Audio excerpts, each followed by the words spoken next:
Friends, welcome to my classes. अब हम discuss कर रहे थे क्लास 12 का चैप्टर नंबर 4 के बारे में, जिसकी एक्सरसाइज 4.6 चल रही थी। इंट्रोडक्शन के बारे में अपन डिस्कस कर लिया था और उसमें अपन डिस्कस किया था मैट्रिक्स मेथड के बारे में। आज अपन इस वीडियो में डिस्कस करेंगे 4.6 का क्वेश्चन से स्टार्ट करते हैं। तो आपका जो फर्स्ट क्वेश्चन है उसमें आपको गिवन है कि examine the consistency of the system of equation, यानी आपको क्या निकालनी है, कंसिस्टेंसी निकालनी है। कंसिस्टेंट का मतलब यदि ये इक्वेशन आपकी कंसिस्टेंट यानी कौन से कंसिस्टेंस करती है या फिर इनकंसिस्टेंस करती है। ठीक है, हिंदी में बात करूं तो संगत और असंगत। देखो अपन डिस्कस किया था केस के बारे में, तो इसका जो फर्स्ट केस था उसमें था कि यदि मैं डिटरमिनेंट ऑफ ए की वैल्यू नॉट इक्वल टू 0 हो, उस केस में वो इक्वेशन क्या करेगी, कंसिस्टेंस करती है। इसको हिंदी में कह सकता हूं मैं संगत। आई बात समझ में। सेकेंड कंडीशन थी determinant of A equal to 0 and adjoint of A का मल्टीप्लाई बी के साथ इक्वल टू 0 हो, उस कंडीशन में भी इक्वेशन क्या करती है, कंसिस्टेंस करती है। ठीक है ना, संगत करती है। इसमें सॉल्यूशन वन सॉल्यूशन होता है और इसमें मेनी वन सॉल्यूशन होता है, मोर देन वन सॉल्यूशन, या फिर आप कह सकते हो बहुत सारे सॉल्यूशन। कंडीशन नंबर थर्ड के अंदर determinant of A equal to 0 and adjoint of a into b का मल्टीप्लाई नॉन इक्वल टू 0 हो, उस केस के अंदर इक्वेशन क्या करती है, इनकंसिस्टेंस करती है। क्या करती है, इनकंसिस्टेंट की कौन से केस में करती है, जहां पे सॉल्यूशन नहीं होते हैं। तो इस कंडीशन में सॉल्यूशन क्या होते हैं, आपके नो सॉल्यूशन होते हैं। ठीक है ना, ये आपको बताया हुआ है, आप देख लेना इंट्रोडक्शन वाला वीडियो, उसमें कंप्लीट आपको बताया हुआ है। इनकंसिस्टेंस को हिंदी में क्या कहते हैं, असंगत करते हैं। ठीक है, तो कंसिस्टेंसी को एग्जामिन करना आपको, यानी जो इक्वेशन दी हुई है वो कंसिस्टेंस है या फिर इनकंसिस्टेंस है। हिंदी में बात करूं तो संगत है या फिर असंगत है। आई बात समझ। तो ये केस सब में फाइंड आउट करना पड़ेगा, ये बात तो सब में ये करना है आपको। तो आपका जो क्वेश्चन नंबर फर्स्ट है उसमें इक्वेशन दी हुई है linear equation, x plus 2y equal to 2, 2x plus 3y equal to 3। यदि इसको मैं एक मैट्रिक्स फॉर्म में लिखना चाहूं तो इसकी जो मैट्रिक्स फॉर्म है वो आ जाएगी आपकी 1, ये 2 और ये 3, और इसके साथ में मल्टीप्लाई कौन है, वेरिएबल। दो इक्वेशन है दो वेरिएबल की, और इधर कांस्टेंट वाली वैल्यू ये 2 आ जाएगी और ये 3 आ जाएगी। वापिस आप मल्टीप्लाई करोगे तो आपकी जो इक्वेशन दी हुई है वही बन जाएगी। इसी को अपन क्या लेते हैं, ए की इक्वल लेते हैं, यानी ए की वैल्यू किसकी इक्वल आ गई, 1, 2 और 3। और इसी का क्या फाइंड आउट करेंगे, determinant of A find out करेंगे। डिटरमिनेंट ऑफ ए कैसे फाइंड आउट करेंगे, इन दोनों का मल्टीप्लाई 3 माइनस इन दोनों का मल्टीप्लाई 4, कितनी वैल्यू आ गई, -1 आ गई। तो जो -1 है वो नॉट इक्वल टू क्या है, 0, यानी 0 की इक्वल नहीं है, और 0 की इक्वल नहीं है तो ये जो इक्वेशन होगी वो क्या हो गई, कंसिस्टेंस करती है। यानी ये जो दोनों इक्वेशन है वो क्या करेगी, कंसिस्टेंस करेगी, यानी इसके जो सॉल्यूशन होंगे वो क्या होंगे, संगत होंगे। इनके जो हल है वो क्या होंगे, संगत होंगे। ऐसे फाइंड आउट करना है। सेम इसमें करो तो सबसे पहले मैट्रिक्स फॉर्म में इसको रिप्रेजेंट करो, तो ये 2, ये -1, फिर x का वेरिएबल यहाँ पे कितना, x का कांस्टेंट यानी x की जो कोफिशिएंट है यहाँ पे 1 है तो ये 1, और यहाँ पे कितना 1, वेरिएबल x और y, constant value equal to में ये 5 और ये 4, ये आ जाएगा। ये आपका a है, ये पूरी वैल्यू किसकी है, a की, तो 2 -1 1 1। इसका डिटरमिनेंट फाइंड आउट करो तो determinant of a equal to इन दोनों का मल्टीप्लाई 2 माइनस इन दोनों का मल्टीप्लाई -1 माइनस +1 इक्वल टू कितना 3, और जो क्या है नॉन इक्वल टू 0 है, कि ये जो 3 है वो 0 की इक्वल नहीं है, और इक्वल नहीं है तो डिटरमिनेंट ऑफ ए की वैल्यू नॉट इक्वल टू 0 आ गया, और नॉट इक्वल टू 0 आ गया तो मैं कह सकता हूं जो इक्वेशन है वो क्या करती है, कंसिस्टेंस होगी, यानी इसके जो सॉल्यूशन होंगे वो कंसिस्टेंस करते हैं, यानी संगत कह सकता हूं। इसके सॉल्यूशन क्या है, संगत है। ये दोनों इक्वेशन आपस में क्या है, संगत है, कंसिस्टेंस करती है।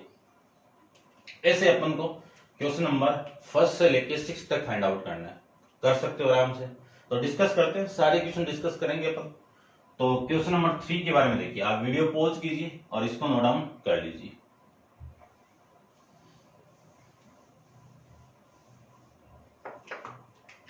क्वेश्चन नंबर 3 के अंदर आपको गिवन क्या है, देखिए ध्यान से। इक्वेशन आपकी है x plus 3y equal to 5, 2x plus 6y equal to 8। जो इक्वेशन दी हुई है उसको सबसे पहले मैट्रिक्स फॉर्म में रिप्रेजेंट करो, आयु रूप में दर्शाइए। इसको मैं आयु रूप में दर्शाऊं तो जो x का वेरिएबल है, ये x वेरिएबल है, इनके जो कोफिशिएंट है वो 1 और ये 2 हो गए, और इस लाइन में y वाले कोफिशिएंट, तो y वाले कोफिशिएंट कौन है, 3 और 6। वेरिएबल को इनको यहां पे लिख दीजिए, ये x है ये y है, और इक्वल टू में कितना है आपका, ये 5 है और ये 8 है, ठीक है।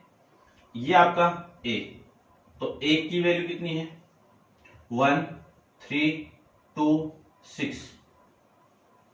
Determinant of a find out करें तो इन दोनों का मल्टीप्लाई 6 माइनस इन दोनों का मल्टीप्लाई 6, 6 माइनस 6 कितना, 0। यानी इस डिटरमिनेंट ऑफ a की वैल्यू 0 के इक्वल आ जाए, उस केस के अंदर दो केस और एग्जिस्ट करते हैं। कौन से, कि adjoint of a into b, या तो इसकी वैल्यू 0 की इक्वल होगी, या adjoint of a into b, इसकी वैल्यू नॉट इक्वल टू 0 की इक्वल होगी।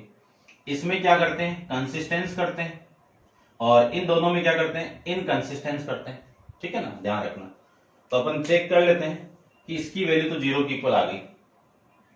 अब अपन ये वाला केस फाइंड आउट करते हैं, ये adjoint of A find out करते हैं। तो आप वीडियो पॉज करके एक बार इसको नोट डाउन कर लीजिए, इतना, ठीक है।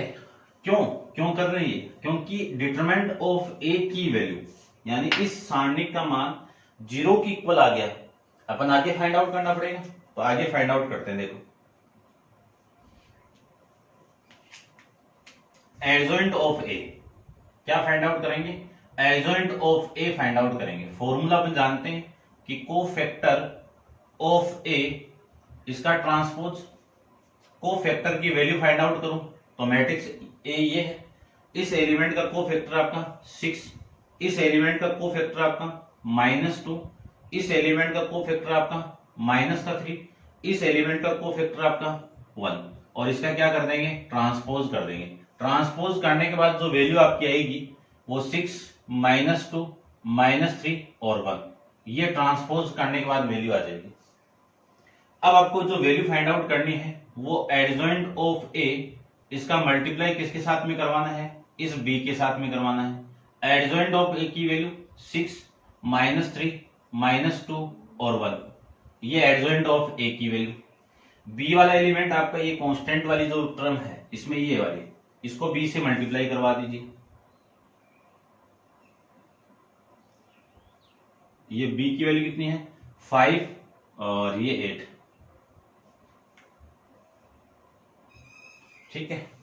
अब इसकी वैल्यू देखो 0 आ रही है क्या, मैट्रिक्स आपकी, तो वैल्यू आपकी कितनी आएगी, इस पूरे को मैं इसके साथ मल्टीप्लाई कराऊं तो ये कितना आपका 30, और माइनस इन दोनों का मल्टीप्लाई माइनस का 24, तो ये प्लस आएगा, तो माइनस का कितना आ जाएगा, 24 आ जाएगा। फिर इसको मैं इसके साथ मल्टीप्लाई कराऊं तो माइनस का 10, और इन दोनों का मल्टीप्लाई करवाएं तो प्लस का 8, ये वैल्यू आ जाएगी। इसी को लिख सकता हूं मैं 6, और वैल्यू किसकी इक्वल आ गई, नॉन इक्वल टू 0, यानी इस adjoint of a into b की वैल्यू नॉट इक्वल टू 0 आ गया। तो मैं इन दोनों कंडीशन से, कि आपकी जो कंडीशन बनी है वो क्या है, कि determinant of a non equal to 0 equal to 0 equal to 0, और जो वैल्यू आपकी adjoint of a into b की वैल्यू क्या है, नॉन इक्वल टू 0। इस केस के अंदर आपके जो सॉल्यूशन होंगे वो क्या होंगे, देखो क्या होंगे, नो सॉल्यूशन होंगे। क्या होंगे, नो सॉल्यूशन होंगे। और जिसके सॉल्यूशन नहीं होते हैं वो इक्वेशन क्या करती है, इनकंसिस्टेंस करती है। क्या करती है, इनकंसिस्टेंस करती है। इनकंसिस्टेंस का मतलब हिंदी में कह सकता हूं मैं असंगत। ये लीजिए, ये आपका इस क्वेश्चन का आंसर हो जाएगा। ऐसे आपको सारे क्वेश्चन सोल्व करने हैं। तो आप वीडियो को पॉज करके इसको नोट डाउन कर लीजिए और डिस्कस करते हैं इसका नेक्स्ट क्वेश्चन, क्वेश्चन नंबर 4 के बारे में। ठीक है ना, देखिए क्वेश्चन नंबर 4 के बारे में डिस्कस करें तो आप वीडियो पॉज करो और इसको एक बार नोट डाउन कर लीजिए।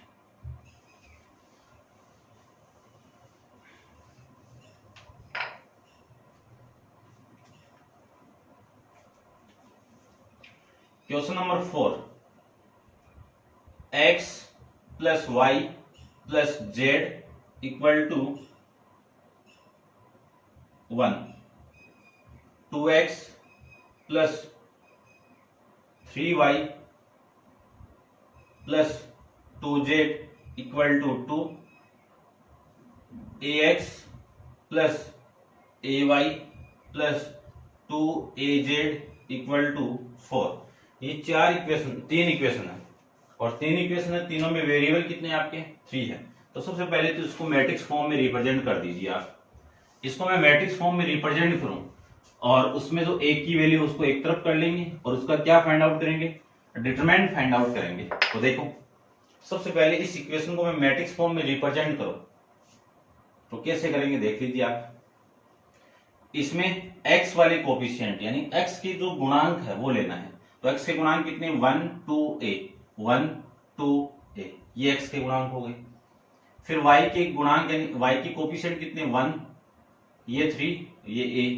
z के कोफिशिएंट 1 2 और 2a। वेरिएबल कौन से आपके, चर, वेरिएबल यानी चर, x y और ये z इक्वल टू किसके होगा, कांस्टेंट वैल्यू 1 2 4। इसमें ये a की वैल्यू हो जाएगी, ये आपकी x की वैल्यू और ये b के इक्वल हो जाएगा। तो यहां पे जो a की वैल्यू है वो कितनी है, 1 1 1 2 3 और 2, a 2a, ये आ जाएगा। इसका मुझे डिटरमिनेंट फाइंड आउट करना है। तो determinant of a equal to इस रो के रेस्पेक्ट में इसका डिटरमिनेंट फाइंड आउट करूं, क्योंकि देखो डिटरमिनेंट को ऐसे तो रिप्रेजेंट करेंगे 1 1 और 1, ये 2 ये 3 ये 2, ये a 2a, ऐसे तो फाइंड आउट करेंगे इसका।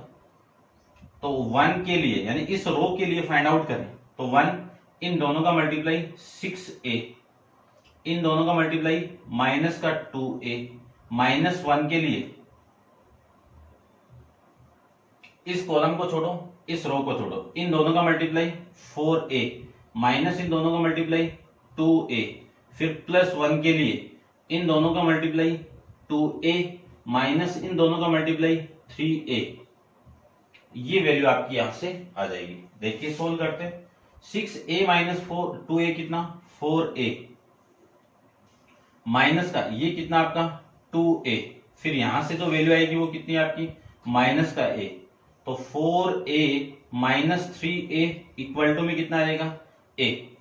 यानी डिटरमिनेंट ऑफ a की वैल्यू किसकी इक्वल आ गई, a की इक्वल आ गई। यानी जो वैल्यू किसकी इक्वल नहीं है, 0 की इक्वल नहीं है। और जो डिटरमिनेंट ऑफ a की वैल्यू नॉट इक्वल टू 0, उस कंडीशन के अंदर सॉल्यूशन यूनिक होंगे और इक्वेशन क्या करेगी, कंसिस्टेंस करती है। ये लीजिए कंसिस्टेंट, कह सकता हूं मैं संगत इक्वेशन है ये दोनों तीनों इक्वेशन। ठीक है, ऐसे आपको रिप्रेजेंट करना था। करते हैं discuss next question, question number 5 के बारे में। तो आप वीडियो पॉज कीजिए और इसको नोट डाउन कर लीजिए।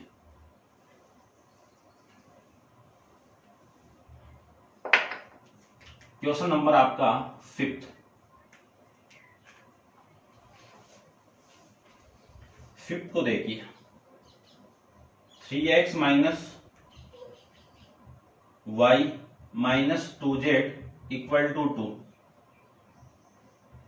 2y माइनस जेड, ठीक है, इसको मैं ऐसे लिख देता हूं, 2y minus Z equal to में कितना है -1, फिर 3x minus 5y equal to में कितना है 3, ये वैल्यू है। सबसे पहले इस मैट्रिक्स को डिटरमिनेंट फॉर्म में यानी मैट्रिक्स फॉर्म में रिप्रेजेंट करते हैं इक्वेशंस को। जो समीकरण दी हुई है उनको आयु रूप में दर्शाना है, ठीक है। आयु रूप में अपन दर्शाएंगे तो आपकी जो वैल्यू आएगी वो आ जाएगी ऐसे, ये 3, यहाँ पे देखो x की वैल्यू नहीं है तो इसको मैं ऐसे रिप्रेजेंट कर सकता हूँ ना, x यानी 0 इंटू एक्स लिख सकता हूँ, ये प्लस का, और यहाँ पे आपकी z की वैल्यू नहीं है तो 0 इंटू जेड लिख सकता हूँ। अब x के कोफिशिएंट क्या क्या है, 303, 303, y के कोफिशिएंट -1, 2, -5, z के कोफिशिएंट -2, -1 और ये 0, और वेरिएबल आपके x और y, x, y और ये z इक्वल टू b के कोफिशिएंट यानी b की वैल्यू -2, -1 और ये 3। इसमें ये वाली वैल्यू आपकी a की इक्वल लेते हैं, ये वाली वैल्यू आपकी x की इक्वल और ये वाली वैल्यू आपकी b की इक्वल। सबसे पहले अपन a के बारे में चेक करेंगे कि a की वैल्यू 0 की इक्वल आ रही है क्या। डिटरमिनेंट ऑफ a की वैल्यू किसकी इक्वल, 0 की इक्वल, तो ये 3, ये -1, ये -2, ये 0, ये 2, ये -1, 3, -5 और ये 0। इसका मैं determinant of a find out करूं तो देखो वैल्यू क्या आएगी। इस 3 के लिए इन दोनों का मल्टीप्लाई 0 माइनस इन दोनों का मल्टीप्लाई 5, ठीक है। फिर इस -1 ये माइनस का आएगा और इस -1 से ये +1 आ जाएगा। इसके लिए इन दोनों का मल्टीप्लाई 0 माइनस इन दोनों का मल्टीप्लाई -3 तो +3 ये आ जाएगा। इस एलिमेंट के लिए प्लस आएगा तो ये माइनस है तो प्लस से मल्टीप्लाई होगा तो -2, इन दोनों का मल्टीप्लाई 0 माइनस इन दोनों का मल्टीप्लाई +6, ये लीजिए। सोल्व करें तो ये वैल्यू आपकी -15 और ये वाली वैल्यू आपकी 3 आ जाएगी, और ये देखो -6 और -2 कितना +12 तो -15, ये -15 +15 कितना आपका 0, यानी डिटरमिनेंट ऑफ a की वैल्यू किसकी इक्वल हो गई, 0 की इक्वल आ गई। और जब भी 0 की इक्वल आएगी तब अपन adjoint of a find out करेंगे। एडजॉइंट ऑफ a का फॉर्मूला अपन जानते हैं क्या होता है, ठीक है ना। कोफैक्टर का ट्रांसपोज करेंगे और कोफैक्टर की वैल्यू देखो निकालते हैं, ठीक है। मैं थोड़ा सा यहां पे ले लेता हूं इसको, एडजॉइंट ऑफ a इसकी वैल्यू निकालते हैं। देखिए ध्यान से, इस एलिमेंट के लिए इन दोनों का मल्टीप्लाई 0 प्लस इन दोनों का मल्टीप्लाई, ठीक है ना, इन दोनों का मल्टीप्लाई माइनस इन दोनों का मल्टीप्लाई, तो ये 0 और ये कितना -5, यानी क्या आएगा 0 - 5, ये वैल्यू आएगी। साइन बाद में पुट कर देंगे। इसके लिए ये आ जाएगा 0 + 3, इस एलिमेंट के लिए ये आ जाएगा 0 - 6, ये लीजिए। बात करते हैं इस एलिमेंट के लिए कोफैक्टर, तो ये कैंसिल आउट, ये कैंसिल आउट, इन दोनों का मल्टीप्लाई 0, ये लीजिए 0, माइनस इन दोनों का मल्टीप्लाई +10 तो ये +10। इस एलिमेंट के लिए ये कैंसिल आउट, ये कैंसिल आउट, इन दोनों का मल्टीप्लाई 0, इन दोनों का मल्टीप्लाई माइनस का कितना -6 तो +6, ये लीजिए। इस एलिमेंट के लिए ये कैंसिल आउट, ये कैंसिल आउट, इन दोनों का मल्टीप्लाई -15 माइनस इन दोनों का मल्टीप्लाई -3 तो +3 आ जाएगा, ये लीजिए। फिर इस एलिमेंट के लिए फाइंड आउट करें तो ये कैंसिल आउट, ये कैंसिल आउट, इन दोनों का मल्टीप्लाई +1 माइनस इन दोनों का मल्टीप्लाई -4 तो +4 आ जाएगा। फिर इस एलिमेंट के लिए ये कैंसिल आउट, ये भी कैंसिल आउट, ये हो गया, ये कैंसिल आउट, ये कैंसिल आउट, इन दोनों का मल्टीप्लाई -3 माइनस इन दोनों का मल्टीप्लाई 0, ये आपकी वैल्यू आ जाएगी। इस एलिमेंट के लिए ये कैंसिल आउट, ये कैंसिल आउट, इन दोनों का मल्टीप्लाई 6 माइनस 0।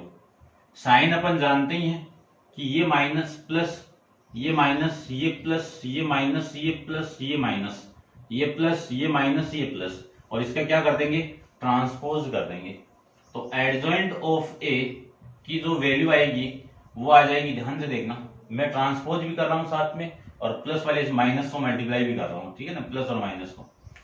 इस रो को कॉलम में चेंज करो तो ये -5, ये वाली वैल्यू माइनस का 3 और ये वाली वैल्यू आपकी माइनस का 6।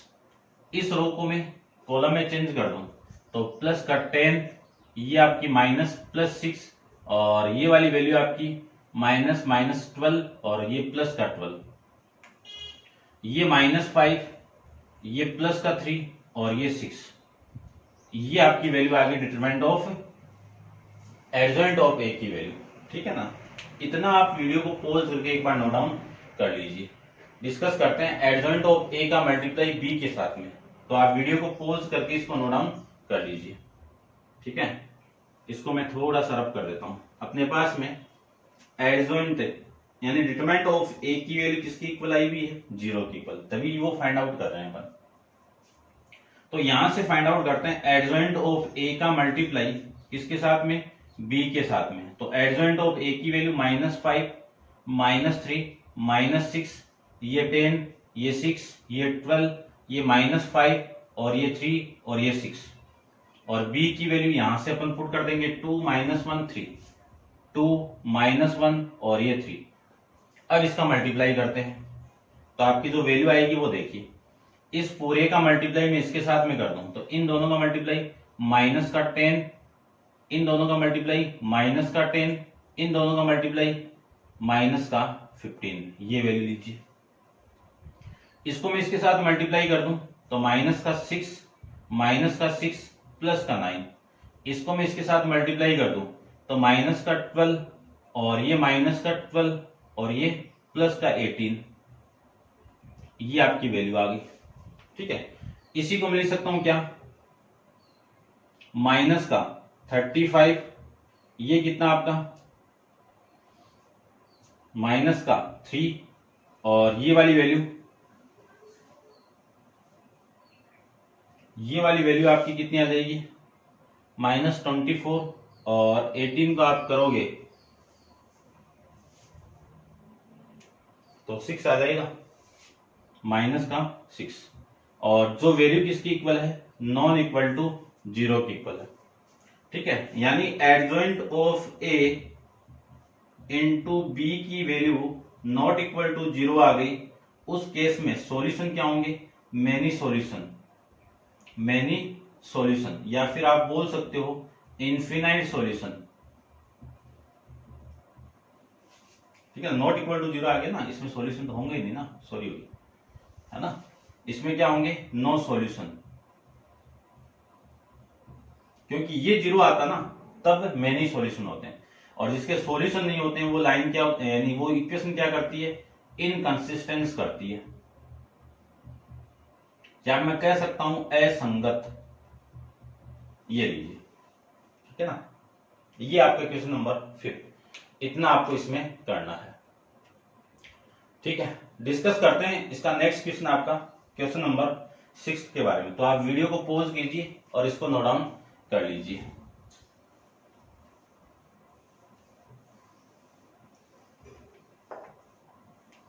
क्वेश्चन नंबर 6 को देखिए। क्वेश्चन नंबर 6 के अंदर आपको गिवन है कि 5x माइनस का y प्लस का 4z equal to 5, 2x plus 3y plus का 5z equal to 2, 5x minus 2y plus का 6z इक्वल टू माइनस का 1। सबसे पहले इन इक्वेशन को मैट्रिक्स फॉर्म में अपन रिप्रेजेंट करेंगे। तो इनको मैं मैट्रिक्स फॉर्म में रिप्रेजेंट करूं तो आपकी जो x की वैल्यू है वो 5, 2 और 5 आ जाएगी। y की जो वैल्यू है वो -1 प्लस 3 और माइनस का 2 आ जाएगा, ठीक है ना। इसके बाद में मैं बात करूं तो ये 4 आ जाएगा, जेड की वैल्यू, जेड के कोफिशिएंट ये 5 और ये 6। एक्स की जो वैल्यू आपकी ये एक्स, ये वाई और ये जेड, और जो कांस्टेंट वैल्यू है उसको मैं इक्वल लगा के लिख देता हूं। ठीक है, देखो ये 5, ये 2 और ये माइनस का 1, ये वैल्यू आपकी आ जाएगी। ठीक है, अब सबसे पहले तो ये ए की वैल्यू और बी की वैल्यू और एक्स की वैल्यू आपकी यहां से हो जाएगी कंप्लीट। तो देखो ये तो हो गई आपकी ए की वैल्यू और ये हो गई एक्स की वैल्यू और ये हो गई आपकी बी की वैल्यू। तो इनको मैं सोल्व करूं तो आपकी जो वैल्यू आपकी यहां से आएगी वो देखो, ए की वैल्यू क्या आपकी 5 -1 4 2 3 5 5 -2 और 6, ये आपकी ए की वैल्यू होगी। इसका डिटरमिनेंट मुझे फाइंड आउट करना है, तो रो फर्स्ट के रेस्पेक्ट में इसको सॉल्व कर देते हैं। तो 5 इंटू इन दोनों का मल्टीप्लाई 18 माइनस इन दोनों का मल्टीप्लाई माइनस का 10, माइनस माइनस प्लस 10, माइनस ये -1 और ये प्लस माइनस कितना प्लस का 1, इन दोनों का मल्टीप्लाई 12 माइनस इन दोनों का मल्टीप्लाई 25 प्लस का 4, इसके लिए चेक करें तो इन दोनों का मल्टीप्लाई माइनस का 4, इन दोनों का मल्टीप्लाई माइनस का 15, ये आ जाएगा। और ये आ जाएगा 5 इंटू 28 और ये आ जाएगा माइनस का 13 और ये वाली वैल्यू प्लस 4 इंटू माइनस का 19। 25 को मैं इसके साथ मल्टीप्लाई करवा दूं तो डिटरमिनेंट ऑफ ए की वैल्यू देखो, 25 को इसके साथ मल्टीप्लाई करूं तो आपकी जो वैल्यू आएगी वो आ जाएगी 10 यानी 140, कितना आएगा 140, और ये माइनस का 13, इन दोनों का मल्टीप्लाई करूं तो आपकी जो वैल्यू आपकी यहां से आ जाएगी माइनस का 76 आ जाएगा।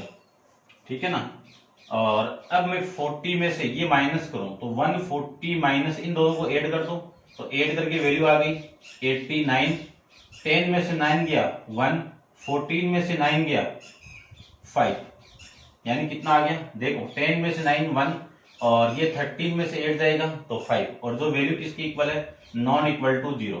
जिस इक्वेशन के अंदर डिटरमिनेंट ऑफ ए की वैल्यू नॉट इक्वल टू 0 आ जाए तो ये इक्वेशन क्या करेगी आपकी कंसिस्टेंस करती है। क्या करेगी कंसिस्टेंस करती है, जिसको हिंदी में कह सकता हूं मैं संगत।